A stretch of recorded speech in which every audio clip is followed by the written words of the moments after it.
Bom, continuando, nós falamos sobre a função opinativa dos tribunais de contas, a função decisória, né? São 5 itens, é bastante. Vamos falar sobre a função fiscalizadora. Bom, está previsto lá no artigo 71 da Constituição que os tribunais de contas devem realizar, por iniciativa própria, da Câmara dos Deputados, do Senado Federal, de comissão técnica ou de inquérito, ou seja, realizar por iniciativa própria ou a pedido, né, por iniciativa do Poder Legislativo, inspeções e auditorias de natureza contábil, financeira, orçamentária, operacional e patrimonial, nas unidades administrativas do Poder Legislativo, Executivo, Judiciário e demais entidades referidas no inciso 2, ou seja, administração direta, indireta, né, empresas públicas, sociedades de economia mista. Aqui é importante comentar que essa citação, inspeções e auditorias, são meios de controle, são tipos de fiscalização, tá? Então, a auditoria é considerada assim, uma fiscalização mais abrangente, com questões de auditoria, né, objetivos, um planejamento mais apurado. E as inspeções, um procedimento de fiscalização mais objetivo, mais pontual, né? Existem outros procedimentos de fiscalização que não estão citados aqui, né? Cada Tribunal de Contas tem o seu. Santa Catarina, além das inspeções e auditorias, ela também realiza levantamentos, acompanhamentos e monitoramentos. Também são meios de fiscalização, né? Bom, então, ok, ali repetiu, né, contábil, financeiro, orçamentário, já estudamos isso. Uma outra função fiscalizadora é fiscalizar as contas nacionais das empresas supranacionais, de cujo capital a União participe, de forma direta e indireta, nos termos do Tratado Constitutivo, isso aí é mais específico para a União ou para estados, eu acho que é só a União que tem essa situação, né, de empresas supranacionais, de cujo capital a União faça parte, mas existe a possibilidade de que de repente um estado tem participação, uma empresa que é multinacional, tem sede em outros lugares, né? E fiscalizar a aplicação de quaisquer recursos repassados pela União mediante convênio, acordo, ajuste ou instrumentos congêneros a Estado, Distrito Federal e município. Isso também, óbvio que o Estado, quando repassar dinheiro para o município, por exemplo, na época que eu trabalhei na Secretaria do Estado da Saúde, era muito comum repassar dinheiro para municípios construírem postos de saúde, reformar postos de saúde, né? Então, obviamente que é um recurso do Estado, né? E aí o Tribunal de Contas tem essa condição de fiscalizar esse poder-dever de fiscalizar esses recursos que são repassados, né, a quaisquer títulos, né? Bom, ainda existe a função informativa, né, que diz lá na Constituição, no inciso 7, que os tribunais de contas devem prestar informações solicitadas pelo Congresso Nacional, qualquer uma das suas casas, ou quaisquer das respectivas comissões sobre a fiscalização contábil, financeira, orçamentária, patrimonial e operacional, e sobre os resultados de auditorias e inspeções, né, realizadas. Você já sabe a diferença. A auditoria é um procedimento de fiscalização mais complexo, mais abrangente, mais planejado, e as inspeções são procedimentos de fiscalização mais pontuais e específicos. E além dessas funções que nós falamos, também tem existe a função corretiva, está prevista lá no inciso 11, né, do artigo 71 da Constituição Federal, que é representar ao poder competente irregularidades ou abusos apurados. Dedo duro, botei uma imagem ali. O que é isso? Hein? O que é isso? O Tribunal de Contas não tem condição de resolver o problema, parece, né? Não, não tem. O Tribunal de Contas é um tribunal administrativo.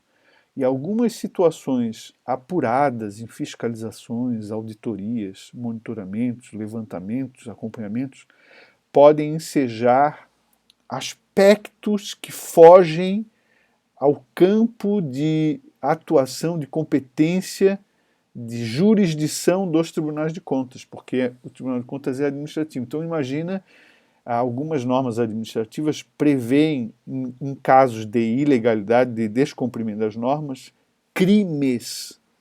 Crime não é tratado no âmbito dos tribunais de contas, né? Então, por exemplo, no artigo, na LRF, existe um rol de crimes considerados de crimes de gestão fiscal, né?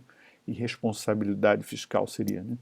Por exemplo, no artigo 42 da Lei de Responsabilidade Fiscal, diz que no último ano de mandato, no último ano de gestão, o chefe, o titular do poder, né, o chefe do executivo, o governador, o presidente, não pode realizar, assumir compromissos de despesa, obrigações financeiras, em valor superior à disponibilidade de caixa, equivalente de caixa que existir.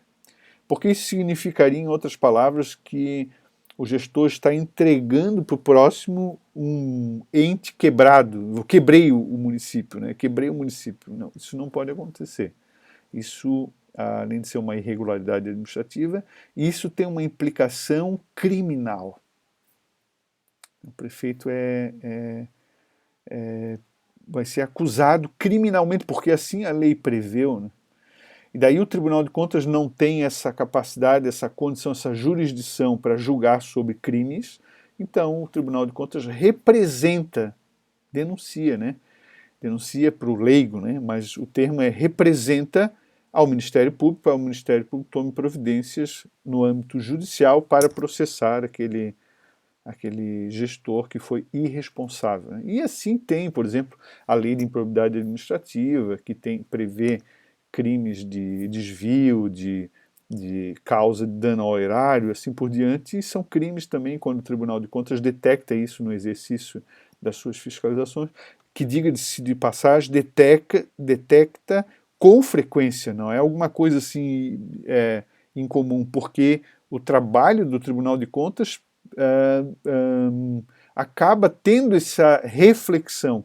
Quando esse reflexo, né, quando a gente identifica uma irregularidade, uma ilegalidade, acaba aparecendo coisas que são crimes e a gente é obrigado então a fazer essa notificação no relatório, Tribunal de Contas reunido, Ministério Público, tome alguma providência porque a situação aqui está complicada, tá? Então essas são as funções do controle externo no Brasil. Controle externo, particularmente as funções dos tribunais de contas, né? Aquelas que eu li agora há pouco, tá? Na Constituição, lá no artigo 74, então no 71 tem as competências dos tribunais de contas, lá no 40, de cabeça não sei, no 49, né, nós temos as competências do Poder Legislativo, e lá no 74 nós temos o que se espera do controle interno. Os poderes legislativo, executivo e judiciário manterão de forma integrada sistema de controle interno com a finalidade de. Qual é a finalidade do sistema de controle interno? Eu vou começar com um comentário importante. Uma coisa é um sistema de controle interno, outra coisa é um órgão central de controle interno. Uma Controladoria Geral da União, a CGU, é um órgão central de controle interno.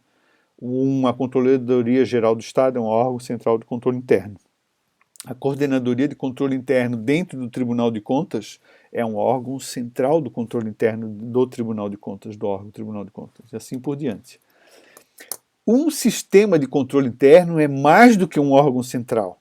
É um rol de sistemas que impedem a ocorrência de problemas, de ilegalidades, de decisões antieconômicas e assim por diante. Então, por exemplo, segregação de funções é ideal para se ter um sistema de controle interno funcionando adequadamente. A pessoa que assina um empenho para contratar não pode ser a mesma que vai receber o material e liquidar a despesa. Não deveria ser a mesma. Também não deveria ser a mesma pessoa que paga. Esse princípio da segregação de funções ele existe para evitar conluio, para diminuir o risco de fraudes, né? Então, isso é um aspecto desse sistema de controle interno. Outro aspecto do sistema de controle interno são sistemas eletrônicos lá que impedem que a mesma pessoa faça as mesmas coisas, que impede que determinados servidores tenham autorização para mexer em determinadas partes do sistema, só com determinado nível hierárquico pode mexer em partes do sistema, assim por diante, né? Controle de ponto de jornada, por exemplo, em serviços presenciais, é um sistema de controle interno, né? E assim, né, o controle de material, né, pedido de material com requisições, com assinaturas, é um sistema de controle interno e assim por diante, tá? Então, qual é a finalidade desse sistema de controle interno? Aqui estão escritas as finalidades, né? É avaliar o cumprimento das metas do plano plurianual. Então, o controle externo não tem essa finalidade assim descrita na Constituição. O controle externo pode fazer isso, né? Mas ele não, quem tem essa finalidade descrita na Constituição é o controle interno, né? Olha, né, as metas do plano anual em relação à execução dos programas de governo e dos orçamentos da União, né? Olha, chefe do Poder Executivo, nós não estamos alcançando aqui as metas do plano plurianual, né, para fazer aqueles investimentos em despesas de capital, né, e também para a implantação de programas de duração continuada, né. 2. Comprovar a legalidade e avaliar os resultados. Então, olha só, comprovar a legalidade, né, e avaliar os resultados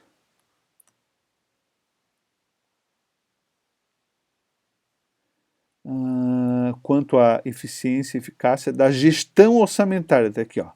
Comprovar a legalidade da gestão orçamentária, da gestão financeira, da gestão patrimonial e avaliar os resultados da gestão orçamentária, da gestão financeira, da gestão patrimonial, né? Quanto à eficácia e eficiência, né? Eu já vou explicar essa diferença. Nós que somos da administração, em algumas disciplinas a gente trata sobre esses termos, né? Então, a gente já vai falar em seguida sobre isso. Isso aí é uma novidade da Constituição de 88, tá? Então já vamos falar isso aqui. Ou seja, o orçamento está sendo eficiente, está sendo eficaz, a gestão financeira também, a gestão patrimonial também. O que mais? Qual é a outra finalidade? Exercer o controle das operações de crédito, avais e garantias, bem como os direitos e haveres da União, né? Dívida ativa, dívidas passivas com FMI, com dívida interna, aquelas lastreadas em Selic, aqueles títulos públicos e assim por diante, né? E apoiar o controle externo no exercício de sua missão institucional. Apoiar. Então, quando o Tribunal de Contas chega numa entidade para fazer uma auditoria, o primeiro ponto de contato é o órgão central de controle interno, que vai apoiar o controle externo no exercício daquele mistério, aquelas funções que a gente leu há pouco, né? Função opinativa, função decisória, função de fiscalização, função informativa e a função de representação, né? Ok. Bom, dois comentários muito importantes nessa área do controle interno. Os responsáveis pelo controle interno, quando tomarem conhecimento de qualquer irregularidade ou ilegalidade, dela darão ciência ao Tribunal de Contas, sob pena de responsabilidade. Então, pessoal, vocês imaginem, né, numa prefeitura, no governo do estado, em que o chefe do órgão central de controle interno, ele é nomeado, ele é um cargo comissionado do chefe do executivo. E quando eles identificam uma ilegalidade e uma irregularidade, né, que vai acabar alcançando, de uma certa forma, o chefe do Poder Executivo, né? Ainda que seja só como uma consequência política e não propriamente uma consequência administrativa ou judicial, mas mesmo que seja só uma consequência política, vocês imaginem o conflito de interesse nesse caso, né? Mas ainda não existe assim a obrigatoriedade dessa equipe de controle interno, pelo menos no município de Santa Catarina, eles serem todos cargos efetivos daquele chefe, né? Então existe o cargo comissionado nessa área, existe a função gratificada nessa área também, né? É só um comentário que eu fiz um pouco mais crítico. Parágrafo 2º, qualquer cidadão, partido político, A associação ou sindicato é parte legítima na forma da lei para denunciar irregularidades e ilegalidades perante o Tribunal de Contas, né? Pessoal, qualquer cidadão, na condição de cidadão, né? Quem estudou direito constitucional, estudou um pouquinho isso aqui, sabe que nem todas as pessoas da nação são cidadãs, né? Os cidadãos são aqueles que podem votar e ser votado. Então as crianças não são consideradas cidadãs, né? Não podem fazer denúncia. As pessoas que estão com os direitos políticos suspensos por uma decisão judicial, né? Ou porque estão no período do exército, né? Acho que tem uma limitação relacionada, né? Ou que ou que estão reclusas, né? Acho que elas têm um direito político suspenso, né? Ninguém perde direito político, é só temporário, mas nesses casos eles não poderiam fazer essa denúncia, né? E além dos cidadãos, ainda pode partido político, associação e sindicato, né? Fazer as denúncias perante os tribunais de contas. Bom, nós vamos fazer um próximo vídeo aí para fazer a finalização desse assunto e fazer alguns comentários sobre alguns termos mais modernos, inclusive essa questão da eficácia e eficiência. Até a próxima.